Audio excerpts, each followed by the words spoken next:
خدمت و احترام پدر و مادر را به جا بیاور. فرزندان نیز با تو چنین رفتار خواهند کرد. با مردم با لحنی شیرین سخن بگو. پاسخ آنان نیز شیرین خواهد بود. از بدی در حذر باش. بدی نیز به تو نخواهد رسید. سلام عزیزان، نشر نوی برنامه روان درمانی را از تلویزیون تاجیکستان پیشنهادتان می‌داریم. امروز به سوال‌های شما پاسخ می‌گویند روانشناس محمدالله دولتов.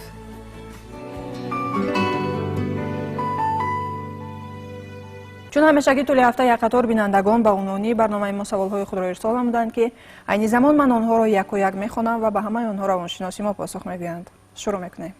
جاویدان 25 ساله از شهر دوشنبه می‌نویسند که حادثه‌هایی را که رخ می‌دهند 5-10 ثانیه پیش حس می‌کنم. این چگونه حالت است؟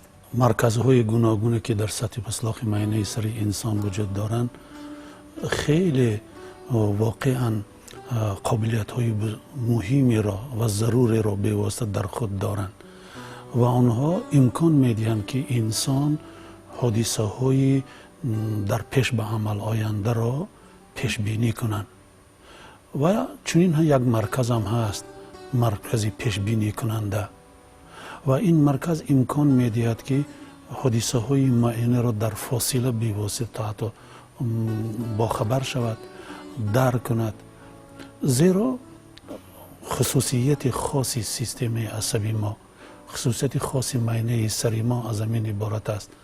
زیرا ما دارای تفکر هستیم، دارای شعور هستیم، دارای واقعا خردی والا می شویم و انسان همیشه دلخواه یک عملی را اگر فرض کردیم که اجرا کردنی شود، او این عمل را واقعا تحلیل و ترکیب می کند و عاقبت او را پیش بینی می نماید، درک می کند و بعدا به عمل کردن واقعا آغاز می نماید.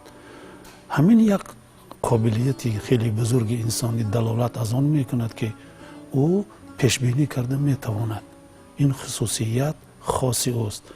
بغیر از این یک خصوصیتی باز خاصی دیگر انسان است، یک حس ششم انسان میگویند، احساس ششم آن میگویند که آن را فراست یا خود اینتویسیا به واسطه میگویند و انسان ضمن همین زمینه‌های گوناگون طبیعیه که در سطح پسلاخ معاینه سری انسان وجود دارد و این مکانیزم، این ساختار امکانیت میدهد که انسان احساس کند و درک کند که همین حادثه واقعا روی دادنش ممکن.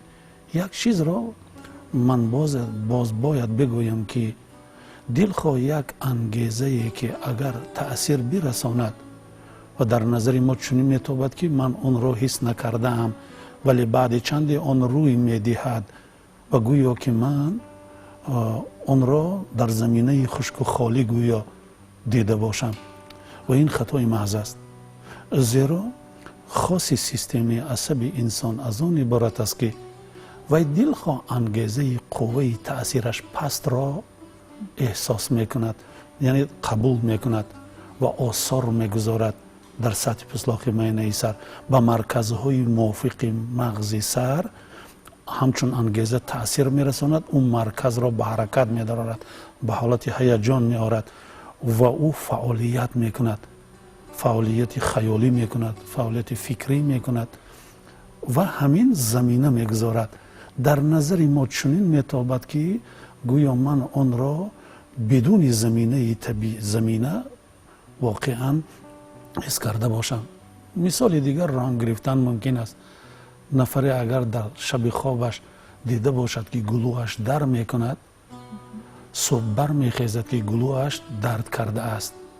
از این وی خیلی مبالغه ها هم کردنش ممکن، ولی این برغلط است، چون که در همون انگیزه خردترین درد در وجود انسان به عمل آمده بود و مرکزهای مخصوصی سطح پسلاخ معاینه سر را درد را به حالت هیجان آورد و در جریان خوابینی اون مرکزی درد عمل کرد و او این را حس کرد که گلو هم درد میکند. یعنی در حالت خواب انسان کاملا در حالت بازداری پوره سیستم عصب نیست. یعنی این معنا را ندارد که دیگر قسمت های معاینه سر کار نمی کرده باشد و همین امکان میدهد که او ببیند که گلوش در کرده است و بعدا روزانه احساس کند که در حقیقت چنین یک خوابی را دیده باشد. ولی این همش قانونیت های سیستم عصبی ما است. ایوان پتروویچ پاولوف هم اشاره کرده بود که دلخواه یک حادثه های معینی را که ما حادثه های پسیخوفیزیولوژی را که در ما روی میدهند، ما آن را جوابش را از همین انبار و باید جستجو کنیم، زیرا سیر این انبار زیاده است. تمام علم ها عین زمان در آموزش همین ساختار مشغولند و حالا هم بسیار جنبه های خیلی مهمی این سری معنی سری ما آشکار نشده است. برای همین این نفر برادر عزیز ما هم ضمن همین قانونیت های سیستم عصب این خاص است به هر یک ما. برای انسان خاص است که ما همیشه میگوییم که دلخواه یک عملی را که اگر که نیت میکنی که آن را اجرا نمایی، آن را باید بیاندیشی. همین همین در سطح پستاخ منی در سطح قانونیت های فیزیولوژی صورت میگیرد و بعدا در عمل ما این ایکاس خودش را پیدا میکناند. بنابراین این بزرگی همون سیستم عصبی انسان از مغز سر انسان است که و امروز تمام علم ها در آموزش همین ساختار مشغولند.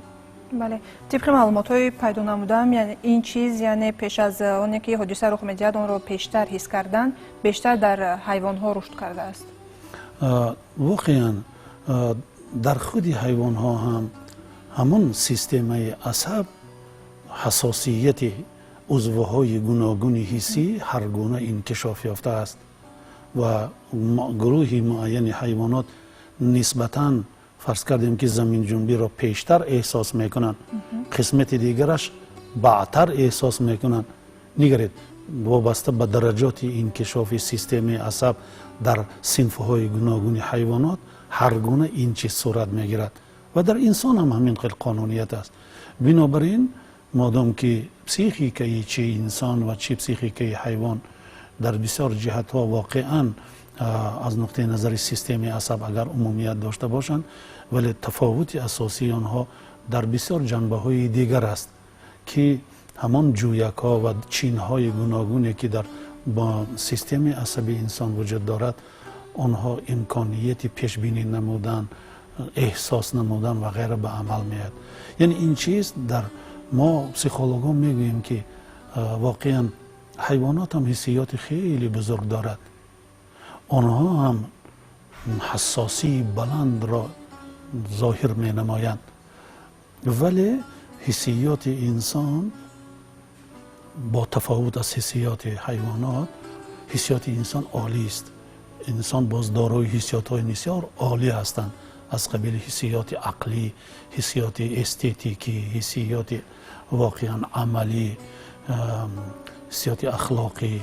اینها حسیات های 4 نمودی حسیات خیلی بزرگی است که اینها در عالم حیوانات وجود ندارند، ولی این حسیات های عالی به ما امکان میدهند که شخصیت انسان باز هم تکامل یابد، بیشتر درک کند، بیشتر پیش بینی نماید، به نقشه بکشد و غیره. و در مثال داده شده که برادر عزیز گفت، در اینجا هیچ گونه یک قوه بیرونی در اینجا واقعا وجود ندارد. این نیروی بزرگی خودی ارگانیسم انسان است و پیش از همه مغز سر.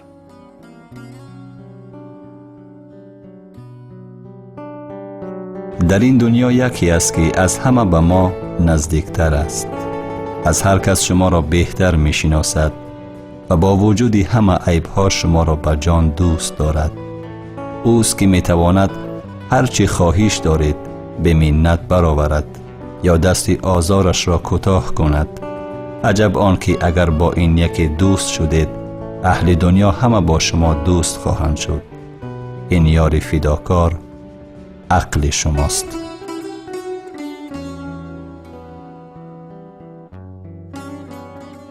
فریدون عمربک می نویسند که بیش از 1.5 سال است که عصب‌هایم اذیتم می‌دهند. گپ سر این است که از نقلیات جمعیتی استفاده برده نمی‌توانم. از سوار شدن در اتوبوس و ترالیبوس تماما می‌ترسم. آهسته آهسته در مجلس و جمعیت‌ها شیشته نمی‌توانستگی شدم. ба ногоҳ дар нимашаб агар аз хоб бедор шавам, аз тарс дигар хобам намебарад. ба мутахассисон муроҷиат намудам. дардамро яке асабхастагӣ медонаду дигаре афсурдаҳолӣ. хоҳиш мекунам ки ҳолати маро бозгӯ кунед. сипоси бепоён.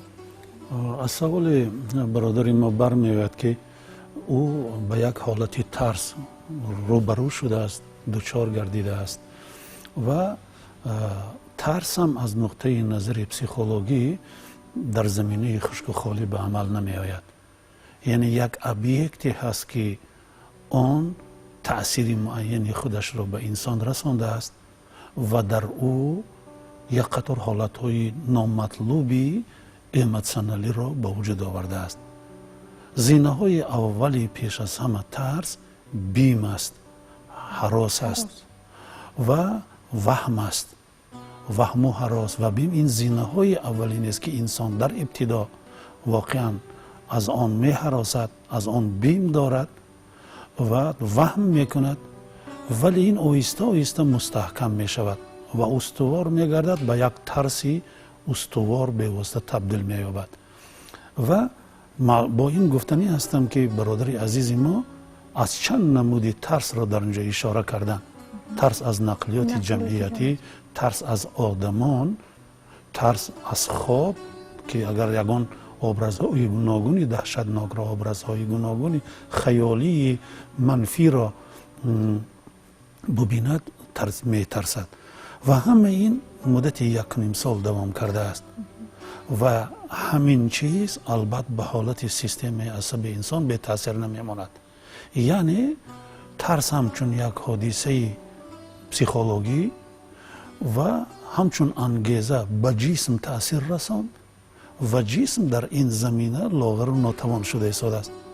ва бинобар ин як диагнози додашудае ки духторҳо ва мутахассисҳо ба ӯ додаанд, асабхастагӣ ба вуҷуд омадааст. яъне асаб ба дараҷае хаста шудааст ки дигар бим ва ҳарос дар дилхоҳ як ҷои муайян ба вай бевосита оқибат дода истодааст. бинобар ин чӣ бояд кард? албат назди духторҳо агар рафта бошад, табобатро гирифта бошад, пас қисмати психологии табобат ва дармон ба вуҷуд меояд. мо мутахассисон ба ин нафар одам ҳангоме ки агар рӯбарӯ мо бошем, дар ҳуҷраи машварати психологӣ бошем, ба он кас мегуфтем ки агар тарс аз нақлиёти ҷамъиятӣ бошад, пас аз нақлиёти ҷамъиятӣ дурӣ ҷустан маъно надорад. зеро объект ҳамеша дунболагираш мекунад. пас мо ҳар қадар метавонем ки худро маҷбур созем ба сӯи ҳамин объекти тарсамон равона шавем. ва агар ба ҷои ҷамъ омад, дар ҷое ки ҷаласа мешавад, ба он равона созем. аз чӣ хотир ин тавсия дода мешавад? чунки вақте ки ӯ меравад, тарозии ақлашро ба кор дарорад, шуурашро ва тафаккурашро бедор кунонад ва бубинад ки ҳангоми ворид шудан дар ҷои ҷамоат, дар ҷаласаҳо ё дар ҷои ҷамъиятӣ, албатта ин кори якбора нест, бо тавсияи мутахассис ин корро бояд зина ба зина ва қадам ба қадам иҷро кард, то ки дар вуҷуди худи ҳамин бародари азиз як унсури муайяни психологӣ пайдо шавад, боварӣ ба он ки воқеан ягон ангезаи сахттаъсири оқибатовар набудааст. ва вақте ки бори аввал ӯ тарсида буду оқибат дод, ҳамон чиз ҳоло мондааст. ҳоло ягон муборизае бо ӯ муборизаи психологӣ набурдааст. муборизаи психологии мо тавассути амал карданҳо сурат мегирад. яъне ӯ бояд биравад ба сӯи нақлиёти ҷамъиятӣ. онҷо одами зиёдаанд ва агар бисёр ҳам ҳарос карда бошад, пас як шарикро бо худ бигирад, як рафиқашро бо худ бигирад. ӯ як нерӯ метиҳад ба ӯ ва як лаҳзае эҳсос мекунад ки оҳиста оҳиста бо ҳамон унсур ба вуҷуд ояд ки воқеан талқин мекунад худашро ки воқеан ман бо рафиқам омадан ягон ангезаи сахттаъсири оқибатовар дар ҳолати дода шуда нест. ин дар вуҷуди ӯ ҳамин унсурро оҳиста оҳиста ба вуҷуд меоварад, на шубҳаро, на ваҳмро, на бимро. همین طریق نسبت جلسه باید کرد و این خیلی باز راه های دیگری وجود دارند که این را توسط اصول های گوناگون تصویری در نزد متخصص اجرا میکند و اگر این برادری عزیز در نزد متخصص ساحه پسیخولوژی در حجره مشورتیش باشد، آنگاه ضمن استفاده متدهای گوناگون تصویری، کشیدن تصویرهای گوناگونی که با نقلیات علاقمند است، با جلسه ها علاقمند است و در ضمن صحبت درمان بخش پسیخولوژ با او به میدان شعور او وارد شده و احساس باید بکند که واقعا این یک چیزی واقعی است که هر یک می درآید با وارد نقلیات می شود. درست است که اگر راننده سخت حرکت درآورد، الحال در وجود هر یک مسافر یک بیم پیدا می شود، یعنی او احساس می کند که یک من چنین بیم ندارم. چنین اصول های زیاده وجود دارند که و مشق های گوناگون پسیخولوژی وجود دارند که این را تنها می توان در حجره مشورت پسیخولوژی با متخصص اجرا کرد و احساس کرد که واقعا اینجا هیچ گونه واقعا انگیزه است نبود است که من باید از او بترسم، بلکه با آن مبارزه ببرم. بنابراین اکثریت آدمانی که نزد ما می آیند اکثر وقت کوشش میکنند که از ابیک دور شوند. در خوابم همین گونه، وقتی که سیستم عصب اگر که خسته شده مانده باشد، آنگاه وی مقابلیت نشان داده نمیتواند به دلخواه انگیزه معین. بنابراین از مدت 1.5 سال اینک فاصله خیلی دراز است و بنابراین داروهای دکتر رو حتما استفاده بردنش ضرور کن، چون که عاقبت های جسمی دادنش ممکن، به دل تاثیر کردنش ممکن، به اشتهایش، به گردش خونش. البته این را متخصص باز معین میکند و در برابر این به طور پارالیلی میبایست که همراه پیوسته با دکتر پسیخولوژ کار کند.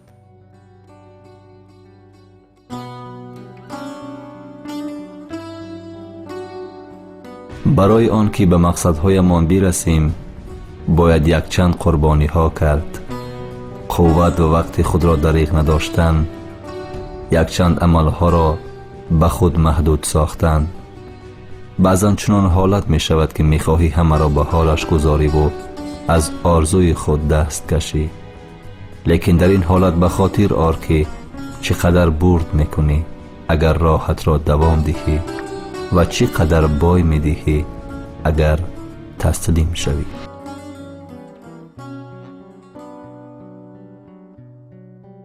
مهراب زیارتشویف از شهر کلو می نویسند که دانشجو هستم. در وقت خواندن کتاب فکرهایم پریشان می شوند.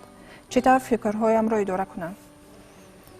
سوال خیلی خوب است و بسیار دانشجویان هم به ما به حجره مشورت پسیخولوژی نزد کادر پسیخولوژی دانشگاه ملی تاجیکستان مراجعت میکنند و شکایت از همین خاطرشان میکنند. فکرشان را متمرکز کردن نمیتوانند، دقتشان را دادن نمیتوانند. اصلا در اینجا سخن درباره دقت می رود. وقتی که شخص دقتش را استوار نگاه داشته نمیتواند به موادی که آن را باید اسقاط کند، آنگاه یک چند عامل ها به این به واسطه مساعدت می نماید. آیا همین نفر آدم در کدام حالت سیستم عصب در کدام حالت قرار داشت و مشغول مطالعه کتاب شد؟ در حالتی که خسته بود، در حالتی که مانده شده آمده بود و از روی ضرورت تست تیار کردن ضرور است، مواد را خواندن ضرور، قید کردن ضرور، کنسپی کردن ضرور که پیش استاد برده آن را جواب دهد. اگر در همین حالتی بسیار ناسالمی، نامعتدلی سیستم عصب اگر او با مطالعه کتاب مشغول شود، انیق که دقت پریشان می شود و او چطوری که خودش میکرد فکرش را جمع کردن نمیتواند. توصیه داده می شود که این نفر آدم در کدام حالت می بایست که مقصد گذارد و به مطالعه کتاب مشغول شود.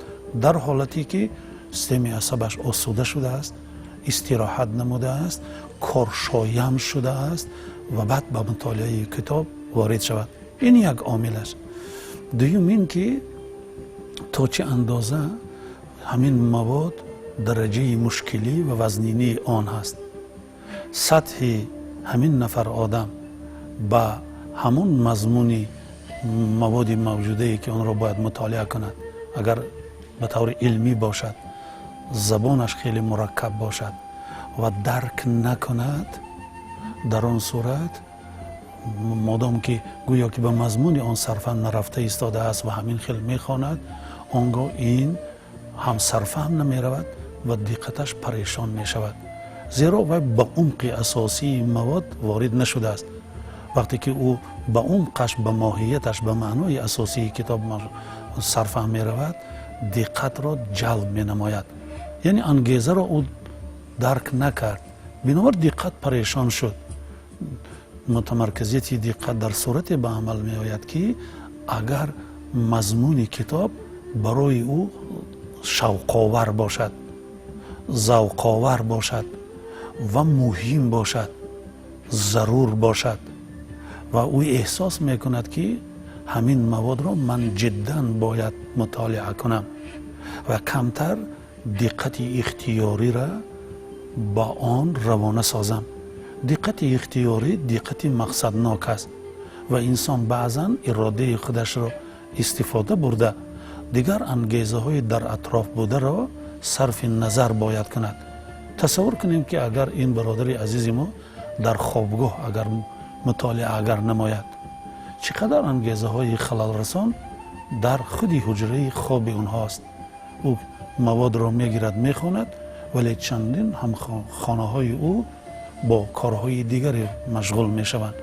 پس نگرید این نفر آدم چطور باید از بین انگیزه های گوناگون تأثیر رسان انگیزه اساسی او که مطالعه کتاب است دور کند و به این روانه سازد. آنها دقتی به اختیاری او را به وجود میارند، به خود میکشند. همچون اگر انگیزه سا تأثیر باشد آنگاه کاملا میکشند، دقتی او را پریشان میکنند و اون به طور استوار دقتش روانه نمیکند.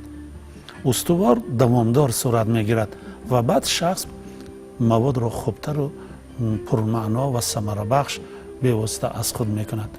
از همین نقطه نظر از همین وابستگی دارد. سوم واقعا عاملش از آن عبارت است که آیا خودی همین برادر عزیز ما طرز خواندن کتاب، طرز مطالعه نمودن آنها، طرز از خود کردن مواد تعلیمی را قانونیتش را میداند یا نمیداند؟ یعنی از خود کردن مواد تعلیمی هم قانونیت دارد و اون به حجم هم وابستگی دارد. حجم مواد او چینا از خود می نماید؟ یک بار یک صحیفه دو صحیفه را می خواند و ولی به ماهیت آن را صرف هم نرفته است، یا که نایافته است از سرخط ها معنای اساسی متن را.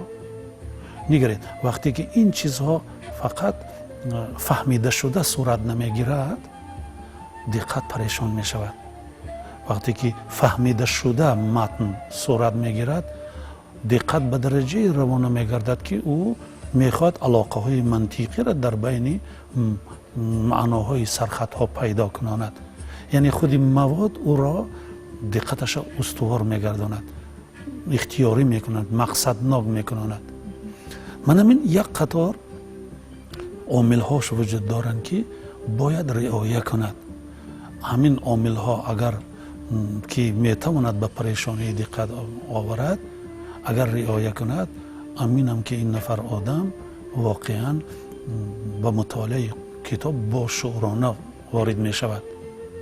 قید کردنش ضرور، قانونیت های اساسی قید کردنی واقعا مواد از خود کرده شده است. یک بار به عمل نمیاد. این ملکه تقسیمات دقت، ملکه کوچانیدن دقت، ملکه کوچانیدن دقت با شعورانه از یک سرخط به سرخط دیگر گذاشتن و معنای آنها را از خود کرده، علاقه منطقی آنها را پیدا کرده در دفتری مخصوص قید کنند.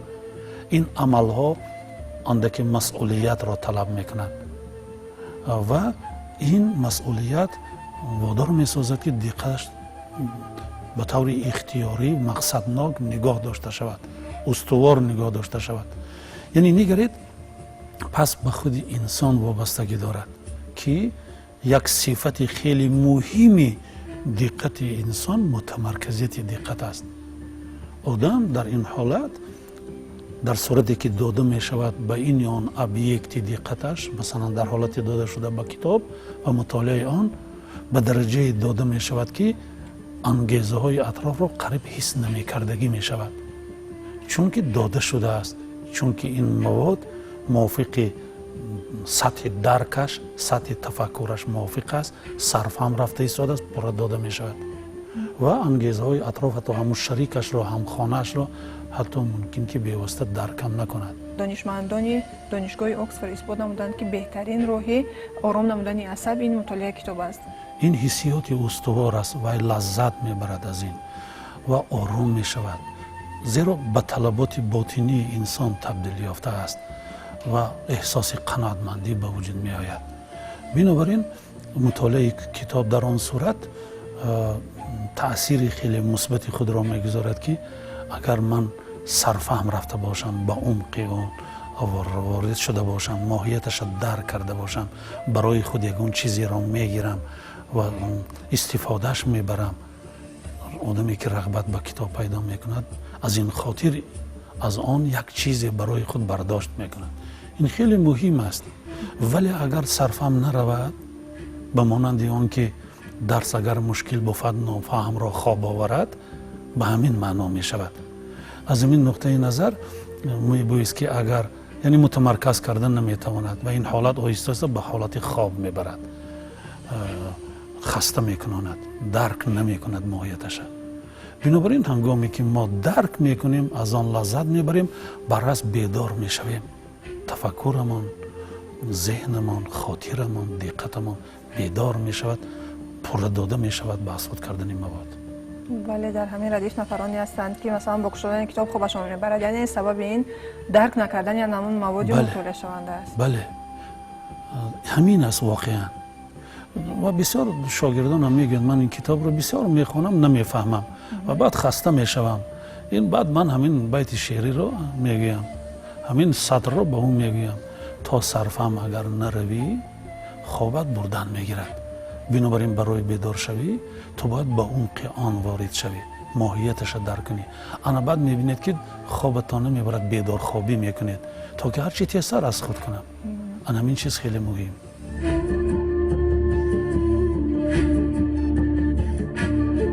خوشبخت کسی است که به یکی از این دو چیز دسترسی دارد، با کتاب‌های خوب و یا دوستانی که صاحب کتاب باشند.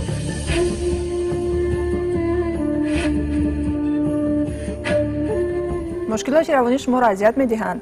با سوال‌های بیشمار خود پاسخ می‌خواهید. پس زود تلفن‌های خود را گرفته سوال‌های خود را طریق SMS پیام به عنوان برنامه ما روان نمایید. با همه سوال‌های شما روانشناسان ما حتما پاسخ می‌گویند. سلام، سنت الله هستم از ناحیه ورزا. من دانشجویم. در زندگی مشکلاتی ندارم به جز آنکه شب‌ها خوابم نمیبرد و می‌خواهم دائما تنها باشم. شاید که خنده‌آور باشد، ولی یگانه آرزویم این است که در بیابان تنها باشم. این چگونه حالت است و چی طور از آن رها شوم؟ یک احساس معینی پسیکولوژی احساس تنهایی است و این احساس تنهایی هم با چند سبب ها روی می‌دهند. زیرا طبیعت انسان گوناگون است. یک انسان طبیعتاً تنهایی دوست است. اونها همیشه کوشش میکنن از جامعه دورتر باشند، تنها باشند، مصلحتگری خودشان با شما رو میروند. این خاص است، این طبیعتی چنین آدمان است. این چی طلب میکند؟ این کاتگوری آدمان، این طایفه آدمان با این طبیعتشان چی طلب میکند از ما؟ از ما طلب میکند که ما اطرافیان تشبث نشان دادنمان ضرور است، زیرا همین گونه طبیعت دارند. ما آنها را جرأت ببخشیم در همه کار، در زندگی، در عائله داری و غیره، زیرا آنها هیچ گونه اندیشه های موجوده، مشکلات موجوده، معماهای داشته، غم و غصه خود را به بیرون نمی برارد و او در باطن نگاه داشته می شود. زیرا نمی توانند به یگان نفر بگویند چون که تنهایی دوستند. پس اطراف می بایست که نقش بازد، تشبس نشان دهد و اگر او کارمند باشد در کارخانه راهبر و همکاران، اگر در مکتب باشد معلم فنی راهبر صنف و همصنفان، و در خانواده باشد در عائله باشد حتما اطرافیان، شوهر، سرخش دامن و غیره، بدانند که چنین طبیعت را دارد، هر وقت فعالیت او را واقعا بهادهی مثبت بکرده جرأت ببخشند و در شرایط های علاهیده بپرسند، دلشان را خالی کناند، وگرنه میتواند این عاقبت بدهد. زیرا نگاه داشتی هر گونه انگیزه های عالم بیرونه در کنجک دل را افگار میکند. دل غنجایش اینقدر غم و غصه را ندارد، سخت اسیر است. این از یک جهت صورت گرفتنش ممکن. جهت دیگری که آدم به تنهایی میبرد، مشکلات های گوناگونی شخصی، واقعا عائلوی، مشکلات های دیگری که یار شده است به همین نفر آدم، ولی او حل آن را پیدا نکرده است.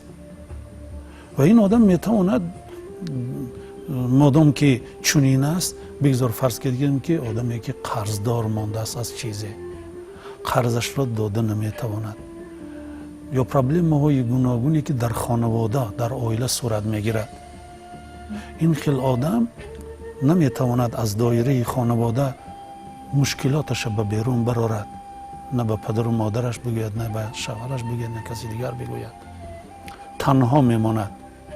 احساس تنهایی مرکب است.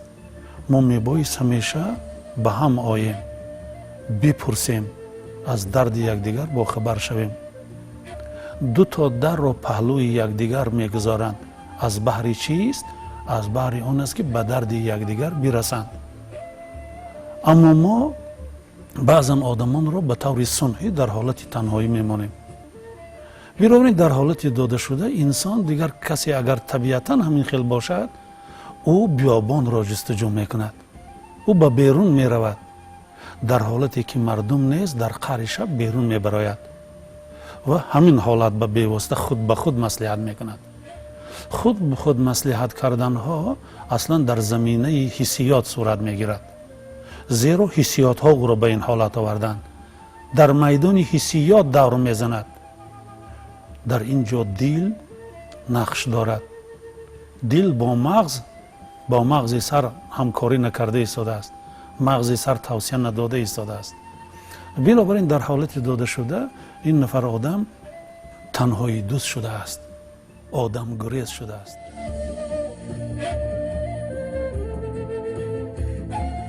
آنان که همواره دلنگران ناتوانان هستند، هیچگاه نمیتوانند ناتوانی را نجات بخشند. با اشک ریختن ما آنها توانان نمی شوند. باید توانان شد و آنگاه آستین همت بالا زد.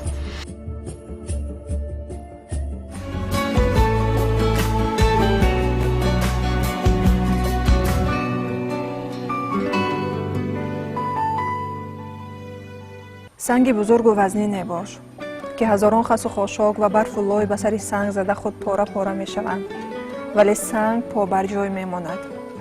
امروز به سوالهای شما پاسخ گفتند روانشناس محمدالله دولتف. بیننده های عزیز، یادآور می شویم که برنامه روان درمانی برنامه خود شما است و شما می توانید طول هفته سوالهای خود را به پشت الکترونی یا تلفن های ما که این زمان روی اکران های شما نمودار است روان نمایید. به همه سوالهای شما روانشناسان ما حتما پاسخ می گویند.